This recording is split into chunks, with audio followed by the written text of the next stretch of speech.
For 72 hours, I sat beside my son's hospital bed, praying he'd survive. In the next bed, separated by a thin curtain, was an elderly woman nobody ever visited. I brought her coffee. I listened when she talked. On my last night there, she grabbed my hand with a grip that didn't belong to someone her age, and whispered, "Stay away from him. While you still can." I thought she was confused. 3 days later, I found out her warning wasn't madness. It was a countdown. It started on a Tuesday, like any other. I'm Graham Mercer, 67. A supervisor at Portland Metal Works, 20 years on the floor. My phone rang. Unknown number. Providence Portland Medical Center. My son Blake had been in a car accident. I don't remember hanging up, don't remember the drive. I just remember running through those hospital doors with my hands shaking so bad I could barely think. Blake was 42, married, a father himself, a real estate agent who always had everything under control. Now he was lying in a bed with a bandage around his head, groggy from a concussion, looking small in a way I'd never seen. "Dad," he said, "I'm here, son. I'm right here." I pulled up a chair and didn't leave. That night, from the other side of the curtain dividing the room, I heard a voice. Quiet, trembling. "Stay away from him while you still can." I pulled the curtain back. An elderly woman stared at me, terrified. I told her she must be confused, that Blake was my son, that he'd been in an accident. "I know," she said, "but you need to listen to me." The next morning, curiosity got the better of me. I brought her coffee. Her name was Beatrice Halford. She told me she'd had a son too. Smart, charming, successful. He visited every week, brought flowers, offered to handle her accounts to make her life easier. She believed him. By the time her lawyer called about irregularities, he'd taken nearly everything, savings, retirement, even the house. He was in prison now, 15 years. Then she told me why she'd really warned me. The first night Blake was brought in, before I arrived, he'd been conscious. Groggy, but conscious. He made a phone call. She heard him say my name. She heard him talk about accounts, about the house, about making sure the old man doesn't find out. I told her she'd misheard. She looked at me with something like pity. "So was mine," she said. I wanted to believe she was wrong. But a few months earlier, Blake had asked to help organize my retirement accounts. I'd thought it was thoughtful. Now, I wasn't sure. Blake recovered fast. On discharge day, when I offered to drive him home, he brushed me off. His wife Sabrina was already on her way. When she arrived, she didn't call me Dad, barely acknowledged me. As the elevator doors closed on them, she looked back at me over Blake's shoulder. It wasn't a warm look. It was calculating, like she was sizing up a problem. I went back to say goodbye to Mrs. Halford. Her bed was already empty, discharged at 6 a.m., before I'd even woken. On her pillow was a folded note. 4 words. "Trust your instincts, Graham." A week passed. Blake barely called. When he did, his answers were clipped. I told myself he was recovering. I ran into Mrs. Halford again at a follow-up appointment, and over coffee she told me the rest of her story. How the distance had started small. How she'd made excuses for her son, the same way I was making them for mine. Then she pulled a silver pocket watch from her purse, its hands frozen at 3:15, the exact moment she'd learned the truth about her son. She pressed it into my hand. "Keep it," she said. "It'll remind you when the time comes." That night I worked late at the shop and got home after 3 a.m. Blake's truck was parked outside my dark house. Inside, I found him in my office, a file cabinet drawer open, papers in his hand. He said he was looking for an old car title. He was wearing jeans and a hoodie, not pajamas, and he still had a key from years ago. Something about it didn't sit right. Days later, cleaning my office, I found my financial files out of order and 3 checks torn from my checkbook. I logged into my bank account and found a $5,000 transfer to Blake I never authorized. I called my bank manager, Lindsay Crawford. She pulled the records. It wasn't one unauthorized transfer. It was 3, going back to March. $60,000 total, all with a forged signature that matched mine almost perfectly. I went straight to my lawyer and old friend, Philip Weston. I told him everything. Mrs. Halford's warning, the 3 a.m. visit, the forged signatures. He told me I needed real evidence before confronting Blake, and gave me the name of a private investigator, Simon Vaughn. Simon dug fast. Within days he called me in, along with Philip, to a diner booth with a folder he clearly didn't want to open. Photos. Blake walking into a casino, night after night, for 6 months. Financial records. He owed $150,000 to predatory lenders. And then the emails, between Blake and Sabrina, planning to get their hands on my house deed. "He trusts me," Blake had written. "He'll sign whatever I put in front of him." Then Simon played a recording from a bar, Blake's voice clear. "He's 67. What's he need a house for? He'll be fine in some assisted living place, and I'll finally be out of this hole." I sat there and felt something in me go cold and still. That was my son, the boy I taught to ride a bike. Philip told me what had to happen next. Freeze every account, rewrite my will so my daughter Chelsea and my grandson Lucas were protected, change the locks. Don't tell Blake anything yet. When Blake called that night asking to borrow $20,000, I told him to come by the next day. When he arrived, he upped the number to $50,000 for a fake business opportunity. I asked him what kind of business. He said real estate. I asked again. He went pale. I laid the folder on the table, the photos, the emails, the recording. He didn't deny it. He screamed that I'd had him followed, that I didn't understand, that the lenders had threatened Sabrina and Lucas. I asked him one question. "What about me, Blake? Don't I count as family?" He didn't answer. He slammed the door so hard, a photo of his late mother fell off the wall and shattered. I called my daughter Chelsea in Seattle and told her everything.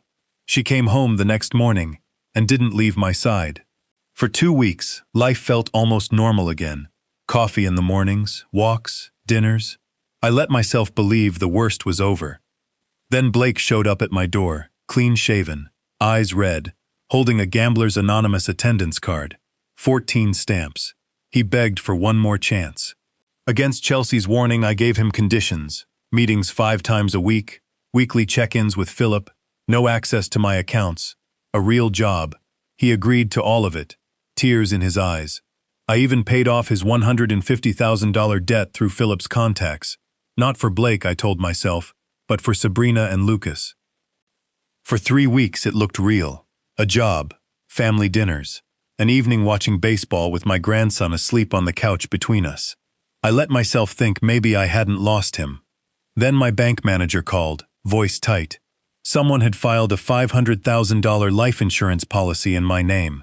Beneficiary, Blake Mercer, 60%. Filed 2 weeks earlier, right in the middle of his redemption.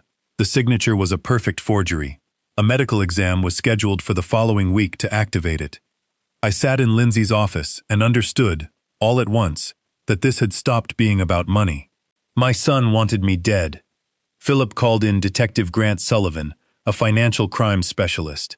I told him everything, including something Simon had mentioned in passing, that Blake had recently taken my truck to a mechanic over brake trouble. Sullivan's face changed. He opened a formal investigation, put cameras around my house, and warned me, "Don't eat or drink anything Blake offers you. Don't let him in alone." A week later, Blake called asking to borrow my truck. His had broken down. Sullivan saw it as an opportunity. We agreed, and Simon planted a GPS tracker underneath. 2 days in, the truck's route led to a garage on the east side of Portland, owned by a mechanic named Bruno Marchetti, a man with priors for fraud and illegal vehicle work. Posing as a customer, Simon got him talking. Blake had paid him $5,000 to cut my brake lines, just enough that they'd fail after 20 or 30 minutes of driving. Slow leak. Looks like an accident. Sullivan turned it into a trap. We staged a controlled crash on a closed stretch of Highway 26.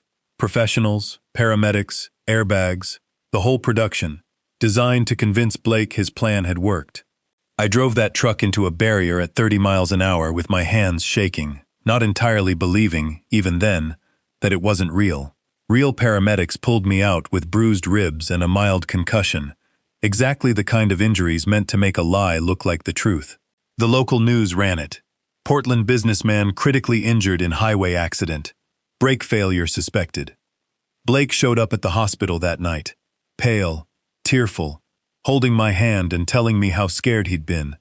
And for 1 second, just one, I saw it. Not relief. Disappointment. Gone as fast as it came, buried under a performance of love, but I'd seen it. 2 days later, he called with a new idea. Once I was feeling better, he wanted to take me out on a friend's yacht. Fresh air, just the two of us, like old times. I looked at Sullivan sitting in the corner of my hospital room. He nodded. "That sounds nice, Blake," I said. "Let's do it." A week later, I got into that truck one more time and let my son drive me to the marina. Chelsea held me at the door and made me promise I'd say the code word the second anything felt wrong. Sullivan had police boats and a helicopter staged just over the horizon, a GPS tracker sewn into my jacket. For the first hour on the water, it was almost real. Blake talking about the summer he caught his first salmon, about fishing trips from 25 years ago. Then, 5 miles offshore, with no other boats in sight, he cut the engine. He poured 2 glasses of whiskey. I declined. His face changed. He told me he knew I'd survived the crash. He told me it was supposed to end there. And then he grabbed my jacket and forced me back against the railing, 5 feet above cold water, 5 miles from shore, telling me I was going to give him everything. The house, the money, all of it. "I'm sorry, Dad," he said, and pushed. I screamed my dead wife's name. Blake froze at the sound of it, just long enough for the engines to reach us. 3 police boats came in fast, lights flashing, a helicopter thundering overhead. Sullivan's voice boomed over a loudspeaker, ordering Blake to step away and put his hands up. My son stared at the boats, at me, and said, "You set me up." I told him he'd walked into it himself. I'd just stopped running. They arrested him on the water. At the dock, Chelsea ran the length of the pier and collapsed into my arms, sobbing, while a police car pulled away with Blake's face pressed to the back window. I felt nothing, not anger, not relief, just empty. 3 months later, I sat in the front row of a packed courtroom and watched the case laid out piece by piece. The mechanic's confession, Simon's photos and recordings, the forged signatures, Sabrina's testimony that Blake had said I would be gone soon anyway, and finally the recording from the boat itself, Blake's own voice, telling the jury exactly what he'd tried to do. When I testified, I looked my son in the eye and said the truest thing I've ever said in a courtroom. "Blake, I loved you, but you chose greed over family, and I can't forgive that." The jury took 3 hours. Guilty on every count. 15 years. He'll be 57 when he gets out. As they led him away, he turned back and mouthed, "I'm sorry, Dad." Then the doors closed. I moved to Seattle 6 months later, close enough to Chelsea for coffee every morning, far enough from Portland that I stopped seeing Blake's face in every corner. I went to therapy. I wrote in a journal. Slowly, life became bearable, and then, in small, unexpected moments, good again. I found Mrs. Halford in an assisted living facility and drove down to thank her in person. I tried to give her watch back. She refused. "It belongs to you now," she said, a reminder that sometimes stopping is the bravest thing you can do. Before I left, she told me not to waste this second chance, to help others who needed what I once needed, a warning, a way out. So I did.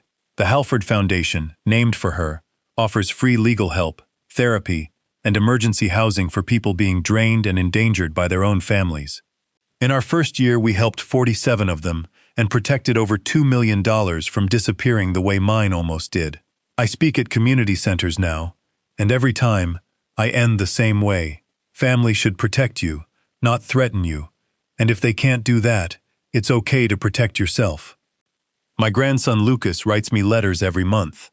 I write back every time, and I always end them the same way. "I love you, buddy. I'm proud of you." Blake is still in prison. I've never visited, never written, not out of hatred, just a boundary I needed to survive. Mrs. Halford's watch still sits on my desk, frozen at 3:15, the moment everything stopped, and, somehow, the moment everything else began. I'm 70 years old now. I almost didn't make it here. If you take one thing from my story, let it be this. Don't wait for the third warning like I did. Trust what you're seeing. Choose your peace, every single time.